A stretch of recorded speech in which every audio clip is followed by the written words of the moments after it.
দেখো এখানে একে দাগে বলেছে প্রতিটি প্রশ্নের সঠিক উত্তর নির্বাচন করে তার ক্রমিক সংখ্যা সহ বাক্যটি সম্পূর্ণ করে লেখো। প্রথম প্রশ্ন, যে পর্বের প্রাণীদের মধ্যে কোলোব্লাস্ট কোষ দেখা যায় তা শনাক্ত করো। তো দেখো এখানে তোমাদের ক খ গ ঘ চারটি অপশান আছে, এদের মধ্যে সঠিক উত্তর নিশ্চয়ই তোমরা দেখতে পাচ্ছ গ অপশান হবে রাইট আনসার, অর্থাৎ টিনোফোরা অন্য কালি দিয়ে চিহ্নিত করা হয়েছে।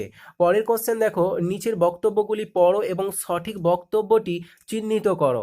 তো এখানে ক খ গ ঘ যে বক্তব্যগুলো আছে এদের মধ্যে সঠিক বক্তব্য অপশান ঘ, অর্থাৎ ব্যক্তবীজির প্রধান উদ্ভিদ দেহটি রেণুধর।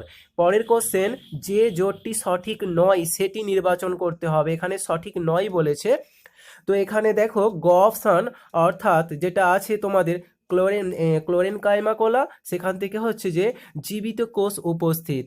পরের কোশ্চেনটা দেখো বলেছে যে জোটটি সঠিক নয় সেটি নির্বাচন করো। এখানে হচ্ছে অপশান ঘ, অর্থাৎ অর্নিথিন চক্র, যেটা অ্যামোনিয়া সংশ্লেষ। নেক্সট কোশ্চেন, সঠিক বক্তব্যটি নিরূপণ করো। এখানে সঠিক উত্তর হবে অপশান গ, অর্থাৎ লিম্ফোসাইট অ্যান্টিবডি সংশ্লেষ করে রোগ প্রতিরোধে সাহায্য করে। পরের কোশ্চেন, প্রজাপতির রেচনাঙ্গটি চিহ্নিত করো। তো উত্তর হচ্ছে সঠিক যেটা ম্যালপিজিয়াম নালিকা। পরের কোশ্চেন তোমাদের 7 নম্বরে বলেছে বাষ্পমোচন সংক্রান্ত সঠিক বক্তব্যটি নিরূপণ করো। সঠিক অপশান হচ্ছে খ অপশান, অর্থাৎ বায়ুপ্রবাহ বৃদ্ধি পেলে বাষ্পমোচনের হার বৃদ্ধি পায়। নেক্সট কোশ্চেন দেখো বলেছে যে নিচের যে জোটটি সঠিক তা স্থির করো। তো এখানে দেখো গ অপশান, অর্থাৎ রসের উৎস, সেখান থেকে হচ্ছে জাইলেম কলা। নেক্সট কোশ্চেন, নিচের যে বিশেষ সংযোগী কলাকে রিজার্ভ পেসমেকার বলা হয় সেটি শনাক্ত করো। এখানে উত্তর হবে অপশান ক, অর্থাৎ এসএ নোড। এরপরে দেখো তোমাদের দুইয়ের দাগে বলেছে যে শূন্যস্থান পূরণ করো। তো প্রথম প্রশ্ন, সূর্যালোকের ড্যাশ কণা শোষণ করে ক্লোরোফিল সক্রিয় হয়, উত্তরটা হবে ফোটন কণা। তাহলে শূন্যস্থানে তোমরা ফোটন শব্দটা লিখে দেবে, ঠিক আছে।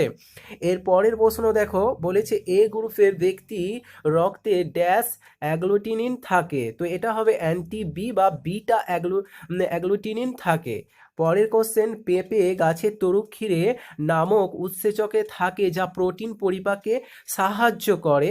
তো এটা হবে প্যাপাইন, ঠিক আছে। আচ্ছা, তোমাদের কোশ্চেনের মধ্যে দেখবে তরুক্ষীরে ড্যাশ নামক, এইখানটাতে তোমাদের ড্যাশ আছে, ঠিক আছে। তো ড্যাশ নামক ওইখানটা হবে যে প্যাপাইন নামক উৎসেচক। ওকে, এর পরের কোশ্চেন দেখো তোমাদের 3-এর দাগে কি বলেছে যে নিচের বাক্যগুলি সত্য অথবা মিথ্যা আমাদের নিরূপণ করতে হবে। প্রথমটা দেখো, নানা জৈব অনুমিশ্রিত সমুদ্রের গরম জলকে বিজ্ঞানী Sydney Fox hot daily soup বলে নামে অভিহিত করেছে। তো এটা হচ্ছে দেখো তোমাদের মিথ্যা। পরের কোশ্চেন বলেছে প্রোটিস্টা জাতীয় জীবদের কোষ প্রোক্যারিওটিক প্রকৃতির হয়, এটাও মিথ্যা। পরের কোশ্চেন, নাইট্রোজেনযুক্ত ক্ষার পেন্টোজ শর্করা ফসফেট মূলক নিয়ে এখানে নিউক্লিওটাইড গঠিত হয়, এটা হচ্ছে সত্য। পরের কোশ্চেন তোমাদের এখানে দেখো 4-এর দাগে এ স্তম্ভের সাথে আমাদের বি স্তম্ভ মেলাতে হবে, এবং এখানে 3টে আছে এ স্তম্ভ এবং বি স্তম্ভ মিলে, আর 3টে সঠিক উত্তর দিলে 1 নাম্বার করে মোট 3 নাম্বার পাবে। তো দেখো এখানে তোমাদের অলরেডি উত্তরটা দেখতে পাচ্ছ। প্রথমে যেটা আছে 4-এর 1-এ বলেছে যে স্ক্লেরোসিস, এখান থেকে আমাদের যেটা মিল হবে দেখো বি অপশানের সি, অর্থাৎ বি স্তম্ভের সি অপশান, বিপাকীয় সমস্যাজনিত রোগ। তারপর থাকছে পতঙ্গ, তো এখান থেকে হবে অপশান এ, অর্থাৎ ট্রাকিয়া, এবং থাকছে পত্ররন্ধ্র, এখান থেকে হবে রক্ষীকোষ, অপশান বি, ঠিক আছে। এর পরের কোশ্চেন দেখো, পরের কোশ্চেনটা বলেছে তোমাদের, আচ্ছা এখানে তোমাদের এই যে বি স্তম্ভে একটা অতিরিক্ত থেকে যাচ্ছে, এটা থাকবে, কোনো অসুবিধা নেই। এরপর 5-এর দাগে দেখো বলেছে একটি শব্দে বা একটি বাক্যে উত্তর দিতে হবে। প্রথম প্রশ্ন, ভাজক কলার একটি কাজ উল্লেখ করো। একটা কাজ চেয়েছে, তো এখানে দুটো কাজ দেওয়া আছে, তোমরা যে কোনো একটা দিতে পারো বা দুটো দিতে পারো, কোনো সমস্যা নেই। দেখো এই কলার কোষগুলি ক্রমাগত মাইটোসিস পদ্ধতিতে বিভাজিত হয়ে কোষের সংখ্যা বৃদ্ধি করে ও উদ্ভিদ অঙ্গের বৃদ্ধি ঘটায়। 2, ভাজক কলার কোষ থেকে স্থায়ী কলার উৎপত্তি ঘটে। এরপরে দেখো তোমাদের 5-এর 2 বলেছে বিসদৃশ্য শব্দটি বেছে লেখো, যেটা আছে পেপসিন, লাইপেজ, ট্রিপসিন, ইরেপসিন। তো এখানে যেটা বিসদৃশ্য সেটা হচ্ছে যে লাইপেজ। পরের কোশ্চেন তোমাদের 5-এর 3 নম্বরে বলেছে নিচে সম্পর্কযুক্ত শব্দজোড় দেওয়া আছে, প্রথম শব্দজোড়টি বুঝে নিয়ে দ্বিতীয় জোড়টি শূন্যস্থানে উপযুক্ত শব্দ বসাও। তো নাইট্রোজেনে যুক্ত রেচন পদার্থ যেটা কুইনাইন, তাহলে নাইট্রোজেন বিহীন রেচন পদার্থ ড্যাশ, তো এটা কি হবে, গদ হবে। ঠিক আছে, এরপরে তোমাদের 6-এর দাগে বলেছে 2টি বা 3টি বাক্যে উত্তর দাও। প্রথম প্রশ্ন, এই পর্বের প্রাণীদের দেহ আংটির মতো ছোট ছোট খণ্ডক নিয়ে গঠিত, পর্বটির নাম এবং একটি বৈশিষ্ট্য চেয়েছে। তাহলে দেখো পর্বটির নাম হচ্ছে অ্যানিলিডা, আর অ্যানিলিডা পর্বের দুটি বৈশিষ্ট্য সিটা বা প্যারাপোডিয়াম নেপোডিয়ার সাহায্যে চলাফেরা করে এবং নেফ্রিডিয়ার সাহায্যে রেচন কার্য চালায়, যেমন নেরিস এবং কেঁচো। এরপরে দেখো পরের কোশ্চেনটা কি বলেছে যে এন্ডোপ্লাজমীয় জালিকার দুটি কাজ উল্লেখ করো। উত্তর, এন্ডোপ্লাজমীয় জালিকার 3টি কাজ এখানে নিম্নরূপ করা হচ্ছে, যে দুটো কাজ চেয়েছে 3টে দেওয়া হচ্ছে। আচ্ছা, 1 নম্বর, সাইটোপ্লাজমের কাঠামো গঠন করে, কোষের আয়তন বৃদ্ধি করে। 2, রাসায়নিক অণুর পরিবহন করে। এবং 3 নম্বর দেখো, নিউক্লিয় আবরণী সৃষ্টি করে বিভিন্ন পদার্থের পৃথকীকরণ, মমসৃণ অণুগুলির পরোক্ষভাবে প্রোটন সংশ্লেষে সহায়তা করে। এর পরের কোশ্চেন তোমাদের বলেছে যে পরজীবী ও মিথজীবী পুষ্টির মধ্যে দুটো পার্থক্য চেয়েছে। দেখো পরজীবীয় এবং মৃতজীবীয় পুষ্টির পার্থক্য। 1 নম্বর, পুষ্টির জন্য সজীব পোষকের উপর নির্ভরশীল, পোষকের উপর নির্ভরশীল, আর পুষ্টির জন্য সহাবস্থানকারী দুটি ভিন্ন রকমের জীব পরস্পর নির্ভরশীল। 2, এরা পোষকের ক্ষতি করে নিজেরাই উপকৃত হয়। এক্ষেত্রে উভয় জীবই পরস্পরের দ্বারা উপকৃত হয়, কেউ কারো ক্ষতি করে না। এরপরে দেখো 3 নম্বরে তোমাদের দেওয়া আছে উদাহরণ হিসাবে স্বর্ণলতা, আর এর উদাহরণ হিসাবে লাইকেন। পরের কোশ্চেন, সৌরশক্তির আবদ্ধকরণ ও রূপান্তরে সালোক সংশ্লেষের ভূমিকা ব্যাখ্যা করো। উত্তরটা দেখো, সৌরশক্তির আবদ্ধকরণ ও রূপান্তরে সালোক সংশ্লেষের ভূমিকা। সূর্য হলো সকল শক্তির মূল উৎস, একমাত্র কিছু সবুজ শৈবাল ও ক্লোরোফিল বিশিষ্ট জীবই পারে সৌরশক্তিকে আবদ্ধ করে বিভিন্ন জৈবনিক কাজে ব্যবহার করতে। সালোক সংশ্লেষ প্রক্রিয়ায় সবুজ উদ্ভিদরা সৌরশক্তিকে রাসায়নিক শক্তিতে রূপান্তর করে এবং এটিপি, যেটা হচ্ছে অ্যাডিনোসিন ট্রাইফসফেট অণুর মধ্যে তাৎস্থৈতিক শক্তি রূপে আবদ্ধ করে। পরে সেই শক্তি উৎপন্ন খাদ্য এর মধ্য দিয়ে সঞ্চিত হয়। সমস্ত প্রাণীকুল সবুজ উদ্ভিদের কাছ থেকে প্রাপ্ত খাদ্যের মধ্যে শক্তি সংগ্রহ করে, অর্থাৎ গৃহীত খাদ্য উপস্থিত স্থৈতিক শক্তি প্রাণীদের দেহে শ্বসন প্রক্রিয়ায় ভেঙে শক্তি উৎপন্ন করে। আর এভাবেই সালোক সংশ্লেষকারী সবুজ উদ্ভিদরাই প্রত্যক্ষ বা পরোক্ষভাবে পৃথিবীর সমস্ত প্রাণীর শক্তির যোগান দেয় সৌরশক্তির আবদ্ধকরণ ও রূপান্তরের মাধ্যমে। নেক্সট কোশ্চেন দেখো, মুখবিবরের কিভাবে শর্করা জাতীয় খাদ্যের পরিপাক হয় তা বিশ্লেষণ করো। উত্তর, মুখবিবরের শর্করা জাতীয় খাদ্যের পরিপাক হয় চর্বণ বা ম্যাস্টিকেশন পদ্ধতিতে। যে পদ্ধতিটা হলো, মুখবিবরে খাদ্যবস্তু গৃহীত হলে খাদ্যকে ভালো করে চর্বণ করতে হয়, ফলে খাদ্যবস্তু ক্ষুদ্র ক্ষুদ্র অংশে পরিণত হয়। আর চর্বণকালে যে খাদ্যের সঙ্গে লালা মিশ্রিত হয়, লালারসে উপস্থিত উৎসেচকের টায়ালিন শ্বেতসারকে মল্টেজে পরিণত করে এবং খাদ্যের কণা যত সূক্ষ্ম হবে ততই তার পরিপাক সহজ হবে, অর্থাৎ উৎসেচকের সঙ্গে খাদ্যের বিক্রিয়া ঘটবে। এরপর চর্বিত ও লালা মিশ্রিত খাদ্যবস্তু গলাধঃকরণ হলে খাদ্য পৌষ্টিক নালীর বিভিন্ন অংশে স্থানান্তরিত হয়ে থাকে। পরের কোশ্চেন, কোষ থেকে কোষে পরিবহনে ব্যাপনের ভূমিকা ব্যাখ্যা করো। তো পত্ররন্ধ্র বা লেন্টিসেলের দ্বারা গৃহীত O2 ব্যাপন পদ্ধতিতে একটি কোষে প্রবেশ করার পর সেখান থেকে ব্যাপন পদ্ধতিতে নির্গত হয়ে ক্রমান্বয়ে উদ্ভিদের অভ্যন্তরীণ কোলাকোষে ছড়িয়ে পড়ে। আর সালোক সংশ্লেষের সময় গৃহীত CO2 কোষান্তর পরিবহনের মাধ্যমে সবুজ কোষে পৌঁছায় মৃত কোষ প্রাচীরের মধ্য দিয়ে। ব্যাপন পদ্ধতিতে জল এক কোষ থেকে অপর কোষে স্থানান্তরিত হয়। এভাবেই ব্যাপনের মাধ্যমে উদ্ভিদ দেহ কোষ থেকে কোষ থেকে অন্য কোষে প্রয়োজনীয় উপাদান পরিবাহিত হয়ে থাকে। পরের কোশ্চেন দেখো, একাইনোডার্মাটা পর্বের দুটি শনাক্তকারী বৈশিষ্ট্য। উত্তর, একাইনোডার্মাটা পর্বের দুটি শনাক্তকারী বৈশিষ্ট্য। 1 নম্বর, সামুদ্রিক প্রাণীগুলো দেহের বহির্দেশে চুন নির্মিত কাঁটা দ্বারা আবৃত থাকায় এদের কণ্টকতত্ত্ব প্রাণী বলা হয়ে থাকে। 2, দেহে সমুদ্রত্বে অবস্থিত 5টি বাহু তলায় সারি সারি গমনাঙ্গ নালীপথ থাকে। 3, দেহে জল সংবহন তন্ত্র থাকে। এরপরে দেখো তোমাদের 7 5 দাগে বলেছে যে নিচের প্রশ্নগুলির উত্তর দাও। প্রথম প্রশ্ন আছে মানবদেহে যকৃতের অবস্থান ও দুটি ভূমিকা উল্লেখ করো, এবং সেই সঙ্গে আরও একটি কোশ্চেন আছে নিম্নলিখিত বৈশিষ্ট্যের ভিত্তিতে জাইলেম ফ্লোয়েমের পার্থক্য, অর্থাৎ জাইলেম আর ফ্লোয়েমের পার্থক্য দিতে হবে, যেটা উপাদান আর কাজের মধ্যে এই দুটো বিষয়ের উপর পার্থক্য দিতে হবে। আর প্রথম যেটা আছে যকৃতের অবস্থান এবং দুটো ভূমিকা লিখতে হবে। তো প্রথম পার্টের উত্তরটা দেখো, মানবদেহে যকৃতের অবস্থান, মানবদেহের সর্ববৃহৎ এটি একটি গ্রন্থ আর মধ্যচ্ছদার ঠিক নিচে উদর গহ্বরের এর উপর দিকে এটি এবং ডান দিকে অবস্থিত। আর মানবদেহে যকৃতের দুটি ভূমিকা হচ্ছে পিত্ত ও নিঃসরণ করে ফ্যাট পরিপাকে সাহায্য করে, 2 বিভিন্ন প্রকার অ্যান্টিবডি গঠন করে, এছাড়া বিভিন্ন প্রকার বিপাকে সাহায্য করে।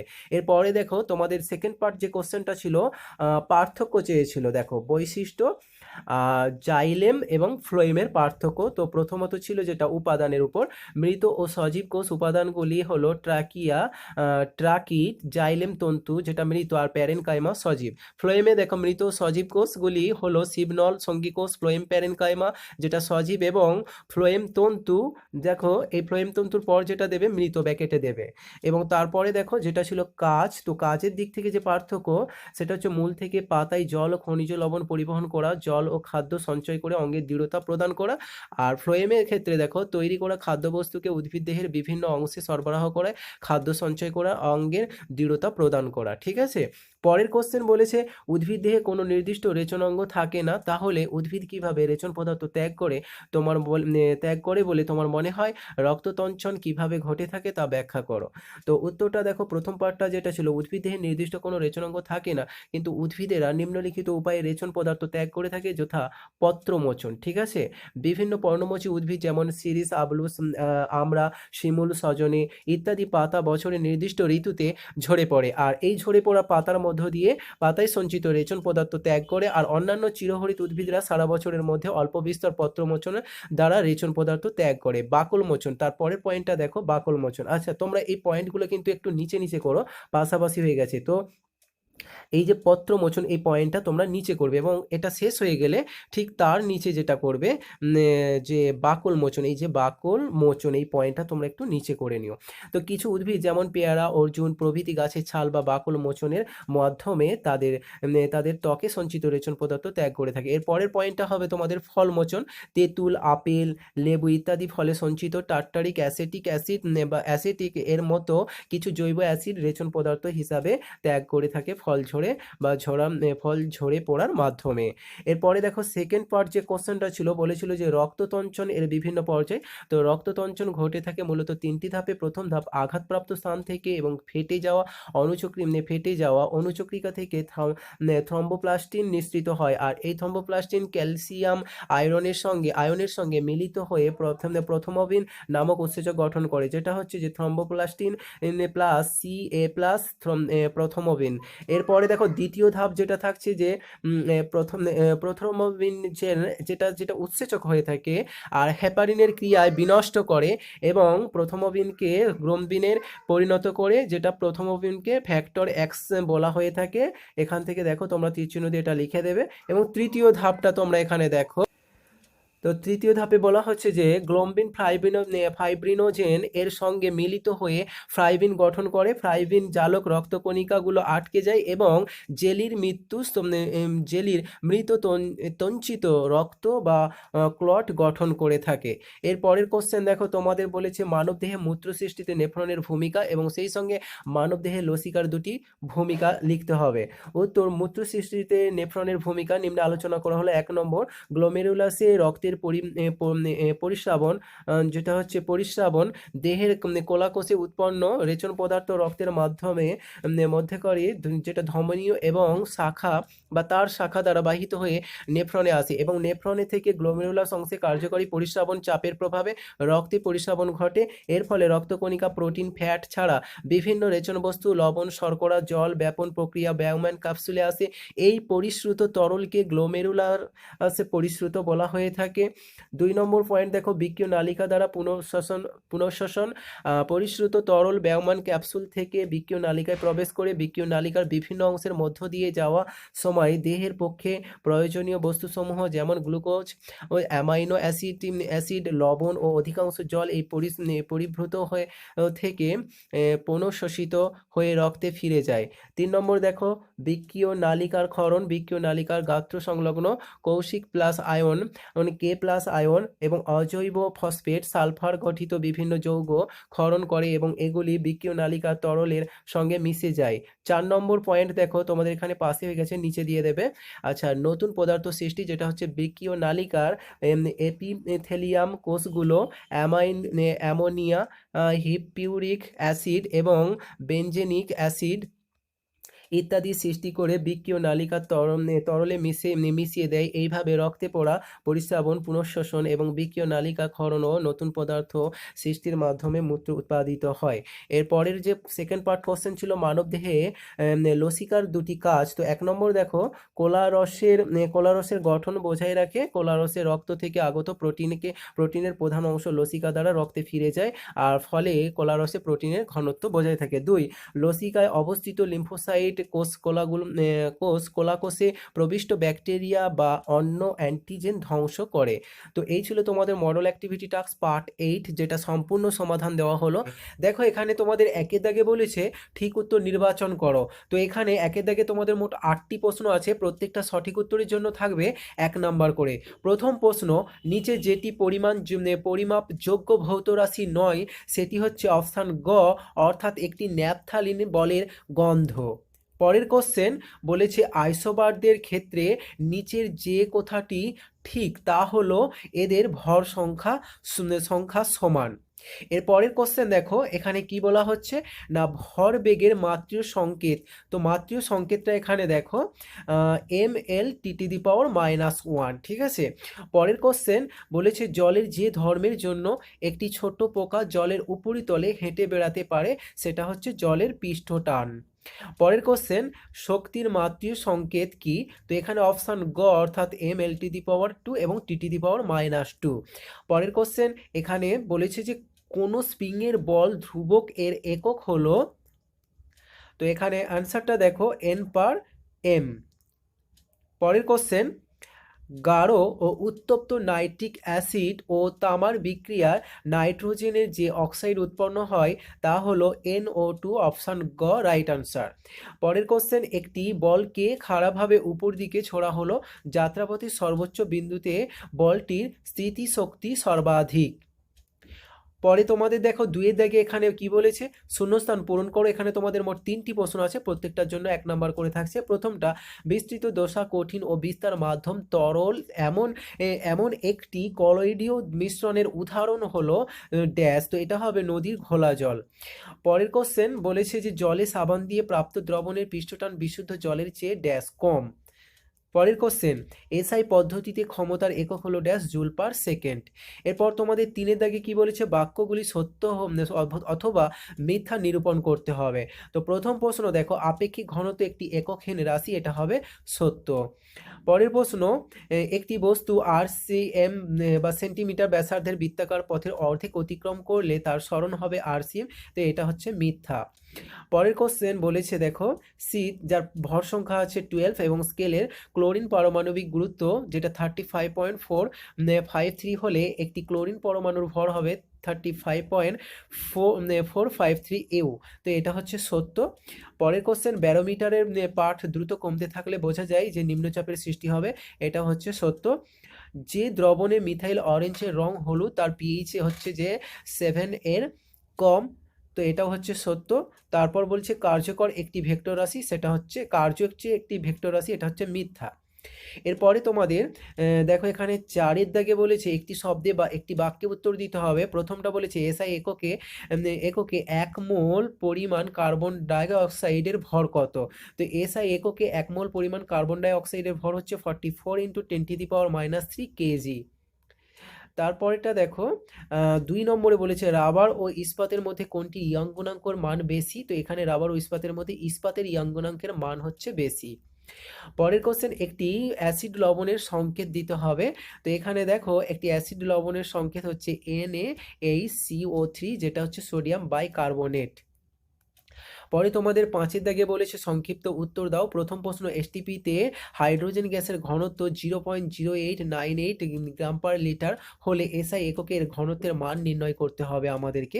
এবং এখানে তোমাদের 5-এর দাগে যে প্রশ্নগুলো প্রত্যেকটা সঠিক উত্তরের জন্য 2 নাম্বার করে থাকবে এবং এখানে মোট 9টি প্রশ্ন আছে। তো প্রথম যে প্রশ্নটা তার উত্তরটা দেখো, 1 গ্রাম পার লিটার সমান হচ্ছে 1 কেজি পার এখানে মিটার বা m⁻³ করে দেওয়া হলো, অর্থাৎ এখানে এসআই এককে প্রকাশ করা হচ্ছে যেভাবে, এককে হাইড্রোজেন গ্যাসের ঘনত্বের মান হচ্ছে 0.0898 কেজি পার m⁻³। পরের কোশ্চেন, তোমাদের এখানে বলা হচ্ছে একটি মৌলের পরমাণুতে প্রোটিন ও ইলেকট্রনের মোট সংখ্যা দেখো 184। এখন পরমাণুটির ভর সংখ্যাও দেওয়া আছে 235, এতে কটি নিউটন আছে? তো উত্তরটা দেখো, মৌলের পরমাণুতে প্রোটন এবং ইলেকট্রনের সংখ্যা সমান হয়, তাই মৌলটির পরমাণুর প্রোটন সংখ্যা সংখ্যা হচ্ছে যে 142। আচ্ছা, এখানে তোমরা একটু দেখে নেবে। আচ্ছা, তোমরা এখানটাতে একটু ঠিক করে নেবে। দেখো, মৌলটির পরমাণুতে প্রোটন আছে, এটা সমান কি হবে, এই যে 1842 হয়ে গেছে, এখানে তোমাদের কিন্তু 184 ভাজিত 2 হবে এই জায়গাটা, ঠিক আছে? তো এখানটাতে ভাগ চিহ্ন তোমরা একটু দিয়ে নিও। তো এখানটা যেটা হবে 184 ভাগের চিহ্ন তোমাদের 2 হবে, ঠিক আছে? এটা ব্র্যাকেটে থাকবে এবং তারপর এটা 92 ফলাফল আসবে, ঠিক আছে? তো এইভাবে আমরা পরমাণুটা পাচ্ছি। এবার নিউটন সংখ্যা আমাদের নির্ণয় করতে হবে, আর নিউটন সংখ্যাটা নির্ণয় করার সূত্র হচ্ছে পরমাণু ভর সংখ্যা বিয়োগ করতে হবে পরমাণু প্রোটন সংখ্যা দিয়ে, ঠিক আছে? তাহলে পরমাণুর ভর সংখ্যা দেখো, তোমাদের এখানে 235 আছে, আর আমরা এইমাত্র প্রোটন সংখ্যা পেয়েছি যেটা হচ্ছে, সেটা হচ্ছে 92, অর্থাৎ 235 থেকে 92 আমরা বিয়োগ করলে পরে আমরা নিউটন সংখ্যাটা পেয়ে যাব। দেখো, এটা বিয়োগ করলে হয়ে যাবে 143। তো আশা করি বোঝা গেছে। জাস্ট এখানটাতে তোমরা একটু ঠিক করবে যে 1844 এর পর একটা ভাগের চিহ্ন দিয়ে তোমরা 2টা বসাবে, ঠিক আছে?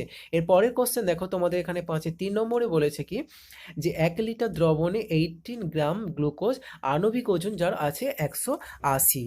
তো এখন দ্রবণের মোলার মাত্রা নির্ণয় করো, ঠিক আছে? তো এখানে তোমরা দেখে নাও, তোমাদের এটা 5-এর 3, ঠিক আছে? তো অ্যান্সারটার জন্য আমরা যেটা করব, 1 লিটার দ্রবণে গ্লুকোজ আছে যেটা 18 গ্রাম, তাহলে গ্লুকোজের আণবিক ওজন হচ্ছে 180, যেটা আমাদের কোশ্চেনে দেওয়া আছে। অতএব আমরা লিখতে পারি যে 1 মোল গ্লুকোজ সমান 180 গ্রাম, অতএব 180 গ্রাম গ্লুকোজ সমান 1 মোল, এবং এটাকে আমরা ঐকিক নিয়মে করে নেব, 1 গ্রাম গ্লুকোজ সমান 1/180 মোল এবার গ্লুকোজ, এবং 18 গ্রাম গ্লুকোজ সমান 1 × 18/180 মোল। তো এখানে আমরা যেটা ক্যালকুলেশন করে পাবো সেটা হচ্ছে 0.1, ঠিক আছে? তো 0.1, আর এটাই হবে দ্রবণটি মোলার মাত্রা 0.1 মোল পার মিটার, ঠিক আছে? তো এটা দেখে দেখে জাস্ট তোমরা লিখে দেবে। তো তারপরের কোশ্চেন দেখো, কি বলেছে, যে লৌহ হাইড্রোক্লোরিক অ্যাসিড ও লৌহ সালফিউরিক অ্যাসিড আছে। একটি রাসায়নিক পরীক্ষায় এই দুটি দ্রবণের পার্থক্য নির্ণয় করতে কি বিকারক ব্যবহার করবে এবং সংশ্লিষ্ট ভৌত পরিবর্তনটি উল্লেখ করতে হবে। তাহলে আমরা দেখে নেব বিকারক হিসাবে আমরা যেটা ব্যবহার করব সেটা হচ্ছে বেরিয়াম ক্লোরাইড দ্রবণ, যেটা হচ্ছে BaCl2। এরপরে দেখো প্রথম পার্টটা, যেটা লঘু HCl এর জলীয় দ্রবণে যেটা হচ্ছে বেরিয়াম ক্লোরাইড, এখানে দ্রবণ যোগ করলে কোনো অধক্ষেপ পড়ে না, ঠিক আছে? দেখো, এখানে যেটা প্রথম পার্টটা বলেছিল যে লঘু হাইড্রোক্লোরিক অ্যাসিড আর একটা লঘু সালফিউরিক অ্যাসিড, এই দুটোকে আমাদের কি বলেছে, যে রাসায়নিক পরীক্ষা করে আমরা কিভাবে পার্থক্য নির্ণয় করব, দুটো কিভাবে পার্থক্য নির্ণয় করব। তো তার জন্য যেটা বলা হচ্ছে যে বিকারক হিসাবে আমরা এখানে ব্যবহার করব সেটা হচ্ছে বেরিয়াম ক্লোরাইডের দ্রবণ, যেটা সংকেত দেওয়া আছে ফার্স্ট লঘু HCl এর জলীয় দ্রবণে, যেটা বেরিয়াম ক্লোরাইড দ্রবণ যোগ করলে আমরা দেখতে পাবো অধক্ষেপ পড়ে না। আরেকটা যেটা দেওয়া আছে আবার লঘু H2SO4, ঠিক আছে, এর জলীয় দ্রবণে, যেটা বেরিয়াম ক্লোরাইড আমরা যোগ করলে অদ্রাব্য সাদা অধক্ষেপ উৎপন্ন হবে, ঠিক আছে। এবং এখানে যেটা বলেছিল যে সংশ্লিষ্ট ভৌত পরিবর্তনটি উল্লেখ করতে হবে, তো সেটা নিচে আমাদের দেওয়া হলো, দেখো H2SO4 plus BaCl2 equal BaSO4, এবং তীর চিহ্নটা তোমরা অবশ্যই দেবে, প্লাস 2HCl, ঠিক আছে। পরের কোশ্চেন বলেছে জলে সোডিয়াম ক্লোরাইডের আয়ন দ্রবীভূত হওয়া আর প্রোটিন অণুর দ্রবীভূত হওয়ার মধ্যে প্রধান পার্থক্য কি তা ব্যাখ্যা করো। তো অ্যান্সারটা এখানে দেখো, উত্তরটা তো এখানে কি বলা হচ্ছে, জলে যে সোডিয়াম ক্লোরাইডের আয়ন দ্রবীভূত হলে তা Na প্লাস ক্যাটায়ন এবং Cl মাইনাস অ্যানায়নে বিয়োজিত হয়ে যায়, আর ফলে কি হচ্ছে না সোডিয়াম ক্লোরাইডের জলের মধ্যে সম্পূর্ণরূপে দ্রবীভূত হয়ে যায়। অপরদিকে যেহেতু প্রোটিন অণুগুলি অধ্রুবীয় প্রকৃতির হয়, তাই জলের প্রোটিন অণু দ্রবীভূত করলে প্রোটিনের অণুগুলো জলের মধ্যে বিভাজিত হয়ে বৃহৎ বা ক্ষুদ্র অণুতে পরিণত হয়, ফলে সম্পূর্ণরূপে দ্রবীভূত হয় না। এর পরের কোশ্চেন বলেছে যে কোনো বস্তুর ভর m এবং গতিশক্তি e হলে প্রমাণ করো যে বস্তুটির ভরবেগ 2me যার পাওয়ার হচ্ছে 1/2, ঠিক আছে। তো আমরা এটা দেখে নেবো, অ্যান্সারটা একটু তোমরা দেখো নিচে আছে। তো এই আনসারটার জন্য আমরা যেটা করব, প্রশ্নানুসারে বস্তুটির ভর কিন্তু দেওয়া আছে m, ঠিক আছে, সেটাই তোলা হলো, এবং গতিশক্তি আছে ক্যাপিটাল E। ধরি বস্তুটির বেগ এখানে v ধরা হয়েছে, এবং অতএব বস্তুটি কি হবে, বস্তুটির গতিশক্তি E সমান 1/2mv², ঠিক আছে। বা দিয়ে আমরা লিখতে পারি v² ইকুয়াল 2E/m। এখানে ভালো করে বুঝে নাও, ঠিক আছে, এই জায়গাটা যে এটা আমাদের এই v² আমরা প্রথমে আনছি, আর সে কারণেই আমাদের ক্রস মাল্টিপল হলে দেখো ইটা উপরে হবে এবং এমটা নিচে চলে আসবে, এবং এই যে ভি এর স্কোয়ারটা ছিল, এই স্কোয়ারটা আমরা এখানে তুলে দিই যদি, তাহলে সমান চিহ্নের ডান দিকে যেটা ছিল 2E/m ওটার মধ্যে রুট হয়ে যাবে, আর অলরেডি রুট দেওয়া হয়েছে, তাহলে বোঝা গেছে ভি এর ভ্যালু এখন এটা দাঁড়ালো, ঠিক আছে। তাহলে আমরা লিখতে পারি বস্তুটির ভরবেগ p সমান m ইন্টু ভি, তাহলে দেখো m বসবে, এবং ভি এর ভ্যালু আমরা জানি এই যে √2E/m। তো এখন এই যে m আছে, m বসে গেল, এবং ইন্টু ভি ছিল, এই ভি এর মানটা এখানে বসে গেল, ঠিক আছে। তো ভি এর মানটা বসার পর আমরা এটাকে কি করতে পারি না, এটা ক্যালকুলেশন করলে হবে রুট 2E ইন্টু m²/m। তো m উপরে দুটো, নিচে একটা m যদি বাদ হয়ে যায়, কেটে যায় উপর নিচ, তাহলে √2me হয়ে যাবে, কারণ উপরে দুটো m ছিল, নিচে একটা বাদ গেলে উপরে একটা থেকে যাবে। এই যেহেতু এটা স্কোয়ার রুট আছে, তো এই রুটটা আমরা তুলে দিলে হয়ে যাবে 2me 1/2, আর এটাই আমাদের জানতে যাচ্ছিল বা প্রমাণ করতে বলেছিল। তাহলে আমরা লিখতে পারি অথবা বস্তুটির ভরবেগ 2me যার পাওয়ার হচ্ছে 1/2 প্রমাণিত, ঠিক আছে। এরপরের কোশ্চেন তোমাদের এখানে বলেছে যে সাধারণ স্কেলের সাহায্যে একটি পাতলা পাতার গড় বেধ সমান বা মান কিভাবে আমরা নির্ণয় করতে পারি। তো দেখো এখানে বলা হচ্ছে 100 বা তার বেশি পাতলা কাগজগুলিকে 2 আঙুলে চেপে ধরে সাধারণ স্কেল দিয়ে পাতাগুলির বেধ বিভিন্ন জায়গায় কয়েকবার মেপে নিতে হবে, এবং তার গড় বেধ নিয়ে তা থেকে গড়বেধ নির্ণয় করতে হবে। এখন দেখো গড়বেধ পাতার সংখ্যা যেটা n দিয়ে ভাগ করলে একটি পাতার বেধকে পাওয়া যাবে, অর্থাৎ একটি পাতার বেধ সমান গড়বেধ, এটা ব্র্যাকেটে x রাখবে, বাই অর্থাৎ নিচে তোমরা লিখবে পাতার সংখ্যা, ঠিক আছে। তো যদি তোমরা এইটা নাও লিখো তাহলেও হবে, তোমরা এটা লিখতে পারো, অর্থাৎ একটি পাতার বেধ সমান চিহ্ন দিয়ে জাস্ট এটাকে মার্জিন উপরে লিখে দেবে গড়বেধ, আর নিচে লিখবে পাতার সংখ্যা, ঠিক আছে। পরের কোশ্চেন দেখো, এখানে বলা হচ্ছে আলফা কণার বিচ্ছুরণে পরীক্ষার ফলাফল থেকে রাদারফোর্ড পরমাণুর গঠন সম্বন্ধে কি কি সিদ্ধান্তে উপনীত হন। তো এখানে দেখো আলফা কণা বিচ্ছুরণ পরীক্ষা থেকে রাদারফোর্ড কতগুলি সিদ্ধান্তে উপনীত হয়। এক, যেহেতু বেশিরভাগ আলফা কণা সোনার পাত ভেদ করে সোজা চলে যায়, সেহেতু বলা যায় পরমাণুর বেশিরভাগ স্থান শূন্য, অর্থাৎ পরমাণুটি নিরেট নয়। পরের কোশ্চেন এখানে বলা হচ্ছে যে 20,000-এর মধ্যে একটি কণা থেকে যে পথে যায় আবার সেই পথে ফিরে আসে, অর্থাৎ ধনাত্মক আধানযুক্ত আলফা কণা, আর একটি ঋণাত্মক আধানের বিকর্ষণে এর জন্য ফিরে আসে। এই ঋণাত্মক আধান পরমাণুর খুব কম আয়তন দখল করে থাকে, এবং পরমাণুর সমস্ত ভর ওই স্থানে কেন্দ্রীভূত। রাদারফোর্ড পরমাণুর ভেতরে এই ক্ষুদ্র অংশের নাম দেন নিউক্লিয়াস। এরপরে দেখো তোমাদের 9 নম্বর প্রশ্ন কি বলেছে, 1 কিলোগ্রাম ভরের একটি বস্তু 1 মিটার পার সেকেন্ড বেগে ধাবমান হলে তার গতিশক্তি কত হবে তা আমাদের নির্ণয় করতে হবে। উত্তরটা দেখো, জাস্ট গতিশক্তি নির্ণয় করা হবে 1/2 ইন্টু ভর ইন্টু গতিবেগের স্কোয়ার, ঠিক আছে, বা তোমরা লিখতে পারো 1/2 mv স্কোয়ার। এই যে 1 লিখে একটা স্ল্যাশ দিয়ে 2 দেওয়া হয়েছে, এগুলো তোমরা যখন লিখবে এইভাবে লিখবে, 1 নিচে লিখবে 2, ঠিক আছে, 1/2। এবং দেখো এটা ক্যালকুলেশন করলে হবে 1/2 ইন্টু 1 ইন্টু 1 এর স্কোয়ার, অর্থাৎ 1 এই যে ভর ছিল দেখো এখানে বস্তুটির ভর ছিল 1 কিলোগ্রাম, ঠিক আছে, আর তারপরে যেটা গতিবেগ এখানে দেখো 1 মিটার পার সেকেন্ড ছিল, তো সেই গতিবেগের স্কোয়ারটা 1 স্কোয়ার বসানো হচ্ছে, তো এটা ক্যালকুলেশন করলে 0.5 জুল হবে, ঠিক আছে। এরপর তোমাদের 6-এর দাগ, তো 6-এর দাগে দেখো এখানে প্রত্যেকটা প্রশ্নের উত্তর দিলে তোমরা 3 নাম্বার করে পাবে। 1 নম্বর প্রশ্ন বলেছে একটি ট্রেন 60 কিমি পার ঘন্টা বেগে চলছে, আর কি কিলোমিটার বেগে চলছে, এমত অবস্থায় ব্রেক কষার ফলে 1 মিটার পার সেকেন্ড মন্দন সৃষ্টি হলো। এখন ট্রেনটি থামতে কত সময় লাগবে তা নির্ণয় করো।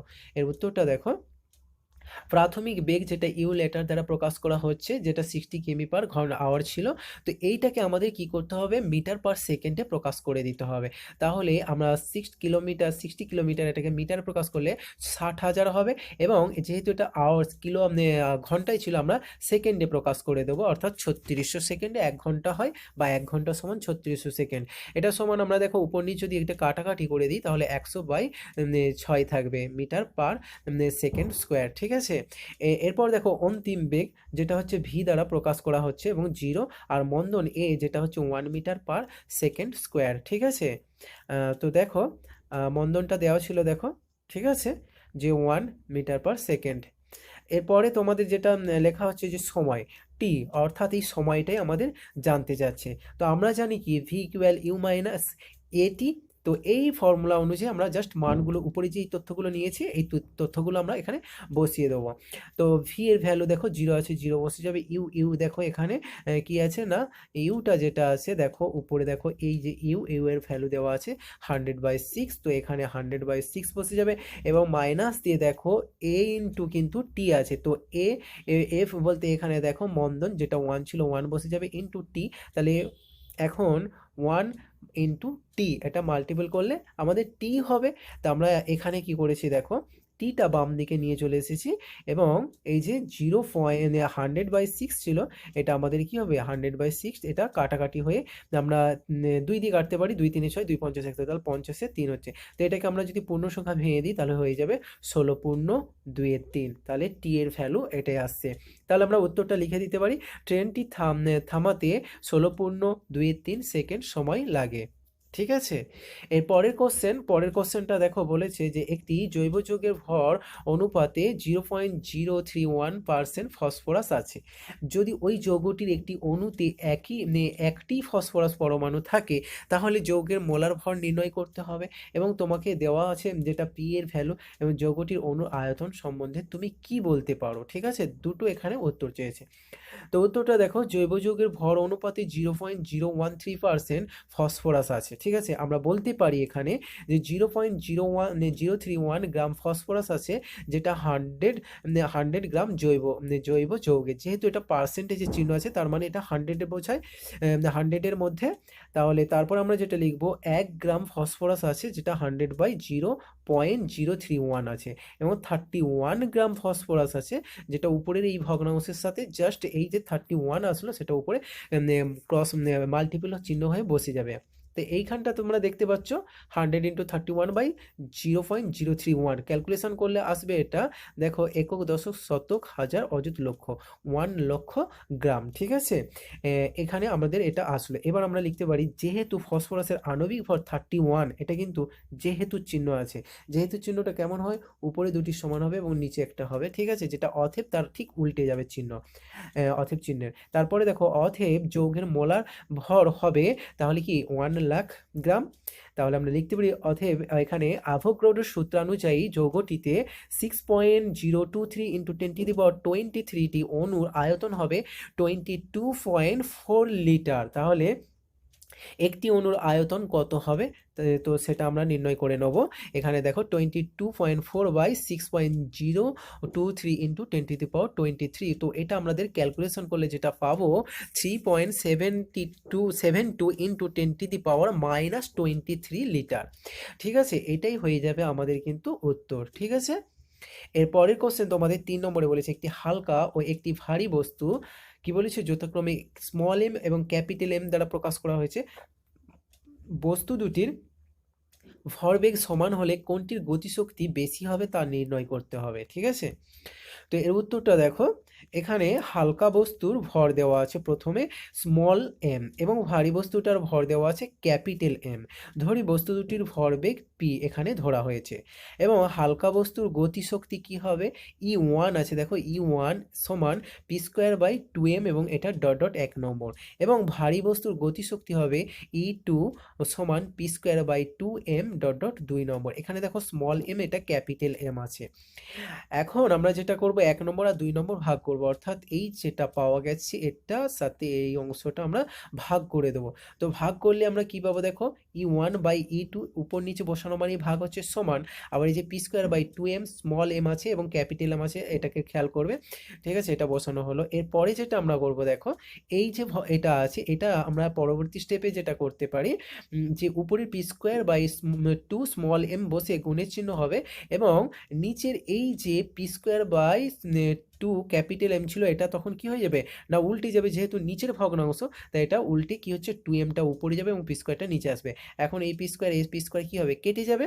ঠিক আছে, এবং এই টু কেটে যাবে, তাহলে উপরে ক্যাপিটাল এম আর নিচে স্মল এম থেকে যাবে এবং সেটাই হয়েছে, দেখো উপরে ক্যাপিটাল এম এবং নিচে স্মল এম, এবং এখানে আছে দেখো E1 এবং E2। ঠিক আছে, তো এখানে আমরা থার্ড ব্র্যাকেটের মধ্যে লিখে দেবো, তাহলে E1/E2 সমান M capital M by small M greater than 1। আর যেহেতু থার্ড ব্র্যাকেট আমরা লিখবো যেহেতু capital M by small M greater than 1, তাই আমরা এটা লিখতে পারছি। অতএব আমরা যেটা দেব E1 গ্রেটার দেন E2, অতএব বস্তু দুটির ভরবেগ সমান হলে হালকা বস্তুটির গতিশক্তি বেশি হবে, অর্থাৎ E1টা বেশি হচ্ছে। ঠিক আছে, এর পরের কোশ্চেন 4 নম্বরে কি বলেছে দেখো, নিচের প্রতিটির একটি করে উদাহরণ চেয়েছে। ক, অভিকর্ষ বল কাজ করছে। তো দেখো একটি বস্তু উপর থেকে নিচে পড়ছে, এক্ষেত্রে অভিকর্ষ বল কাজ করছে। খ কি বলেছে, অভিকর্ষ বলের বিরুদ্ধে কাজ হচ্ছে, তার একটা উদাহরণ। তো একটি বস্তু উপর দিকে তোলা হচ্ছে, এক্ষেত্রে অভিকর্ষ বলের বিরুদ্ধে কাজ হচ্ছে। গ, বস্তু স্মরণ ঘটলে অভিকর্ষ বল কোনো কাজ করছে না। তো এর উত্তরটা দেখো, এক ব্যক্তি একটি সুটকেস হাতে নিয়ে অনুভূমিক তলে হেঁটে গেল, এক্ষেত্রে বস্তুর স্মরণ ঘটলেও অভিকর্ষ বল কাজ করছে না, কারণ অভিকর্ষ বল সুটকেসের স্মরণ পরস্পর লম্ব। ঠিক আছে, তো এই ছিল তোমাদের মডেল অ্যাক্টিভিটি টাস্ক পার্ট 8, যেটা সম্পূর্ণ সমাধান দেওয়া হলো। তোমরা অবশ্যই অন্যান্য বিষয়গুলো তোমরা এই ভিডিও ডেসক্রিপশনে লিঙ্ক পেয়ে যাবে, দেখে নিতে পারো, অথবা এখন দেখো স্ক্রিনের মধ্যে তোমরা দেখতে পাচ্ছ ভিডিও, তো জাস্ট ওতে ক্লিক করলে তোমরা কিন্তু ভিডিওটা দেখতে পাবে। আর যারা ভিডিওটা দেখছো চ্যানেলে নতুন হয়ে থাকলে বা চ্যানেলটা যদি এখনও সাবস্ক্রাইব করে না থাকো, অবশ্যই চ্যানেলটি সাবস্ক্রাইব করে পাশে থাকা বেল আইকনটা ক্লিক করে অল নোটিফিকেশান অন করে দিও।